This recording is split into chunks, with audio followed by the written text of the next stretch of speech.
الحمدللہ نحمدہ ونصلی ونسلم علی رسولہ الکریم وعلی آلہ واصحابہ اجمعین۔ انشاءاللہ تعالی آقا کریم علیہ الصلوۃ والسلام کی عظمت، آپ کا ادب، آپ کی تعظیم کے بارے میں کچھ بیان کرنے کی کوشش کریں گے۔ اللہ تبارک و تعالی نے قرآن پاک میں ارشاد فرمایا، انا ارسلناک شاہدا ومبشرا ونذیرا، کہ بے شک ہم نے آپ کو بھیجا شاہد، مبشر، نذیر، یعنی خوشخبری دینے والا، ڈر سنانے والا، حاضر و ناظر یا گواہ، لتؤمنوا باللہ ورسولہ، تاکہ تم ایمان لاؤ اللہ اور اس کے رسول صلی اللہ علیہ وآلہ وسلم پر، وتعزروہ وتوقروہ، اور ان کی تعظیم و توقیر کرو، وتسبحوہ بکرۃ واصیلا، اور صبح و شام اللہ کی تسبیح بیان کرو۔ ان آیات مقدسہ میں اللہ کریم نے پہلے رسول کریم صلی اللہ علیہ وآلہ وسلم کے کچھ اوصاف بیان فرمائے۔ اس کے بعد ارشاد فرمایا کہ اس رسول صلی اللہ علیہ وآلہ وسلم پر ایمان لاؤ، ان کی تعظیم و توقیر کرو، اور اس کے بعد اللہ کی تسبیح صبح اور شام بیان کرو۔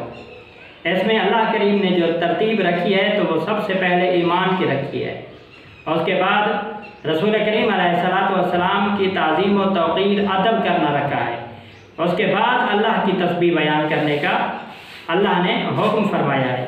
اسی طرح ایک اور آیت مقدسہ میں ارشاد باری تعالیٰ ہے، فالذین آمنوا بہ، پس وہ لوگ جو ایمان لاتے ہیں ان پر، وعزروہ ونصروہ، اور تعظیم کرتے ہیں رسول کریم علیہ الصلوۃ والسلام کی اور ان کی مدد کرتے ہیں، واتبعوا النور الذی انزل معہ، اور اس نور کی اتباع کرتے ہیں جو رسول کریم علیہ الصلوۃ والسلام کے ساتھ اتارا گیا ہے، نازل کیا گیا ہے۔ اولئک هم المفلحون، ارشاد فرمایا کہ وہی لوگ کامیاب ہیں۔ اس میں بھی اللہ تبارک و تعالی نے یہی ترتیب بیان فرمائی ہے کہ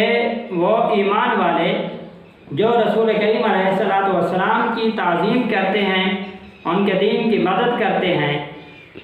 مدد کے بعد، تعظیم کے بعد پھر قرآن پاک کی تابعداری کرتے ہیں، تو اللہ کریم نے ارشاد فرمایا کہ وہی لوگ کامیاب ہیں۔ اب رسول کریم علیہ الصلوۃ والسلام کا ادب اور احترام کا حکم تو دیکھ دیا گیا، آگے اللہ کریم نے کچھ مقامات پر یہ بھی بیان فرمایا ہے کہ ان کا ادب کرنا کس طرح ہے۔ تو ارشاد باری تعالیٰ ہے، یا ایھا الذین آمنوا، اے ایمان والو، لا ترفعوا اصواتکم، ان کی رسول کریم علیہ الصلوۃ والسلام کی آواز سے اپنی آواز کو اونچا بھی نہ کرو،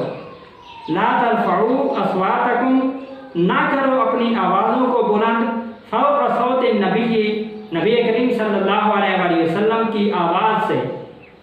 ولا تجہروا لہ، اور بلند آواز نہ کرو،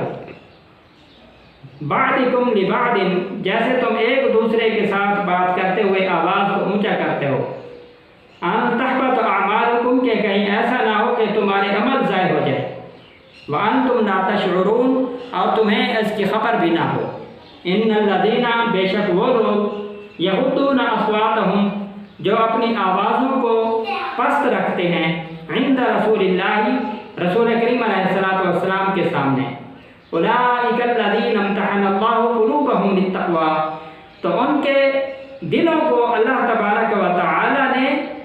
آزمائش کے لیے چن لیا ہے، ان کے دلوں کو قبولیت کے لیے چن لیا ہے، جو اپنی آوازوں کو رسول کریم علیہ الصلوۃ والسلام کی آواز سے پست رکھتے ہیں۔ لہم مغفرۃ واجر عظیم، ان کے لیے مغفرت بھی ہے اور اجر عظیم بھی ہے۔ اسی طرح رسول کریم علیہ الصلوۃ والسلام کی بارگاہ میں حاضر ہونے کا ایک اور ادب بھی اللہ کریم نے قرآن پاک میں بیان فرمایا۔ ایک قبیلہ آتا ہے رسول کریم علیہ الصلوۃ والسلام کی بارگاہ میں، جبکہ آپ آرام فرما ہوتے ہیں، وہ آ کر باہر بلانے لگ جاتا ہے، تو میرے آقا علیہ الصلوۃ والسلام تشریف لاتے ہیں، تو اللہ کریم کو ان لوگوں کی یہ عادت ناگوار محسوس ہوئی، ناگوار گزری، تو خالق کائنات نے ارشاد فرمایا، ان الذین ینادونک من وراء الحجرات، بے شک وہ لوگ جو آپ کو حجروں کے باہر سے بلاتے ہیں، اکثرهم لا یعقلون، تو وہ اکثر بے عقل ہیں۔ وَلَوْ أَنَّهُمْ صَبَرُوا حَتَّى تَخْرُجَ إِلَيْهِمْ، اگر وہ صبر کرتے یہاں تک کہ آپ اپنی مرضی سے باہر تشریف لاتے، لَكَانَ خَيْرًا لَهُمْ، تو یہ ان کے لیے بہتر ہوتا۔ تو ان آیات مقدسہ میں اللہ کریم نے رسول کریم علیہ السلام کا ادب بیان فرمایا ہے، اور یہاں تک بھی بیان فرمایا ہے کہ ایسے الفاظ جس میں بے ادبی اور توہین کا صرف شک و شبہ ہو،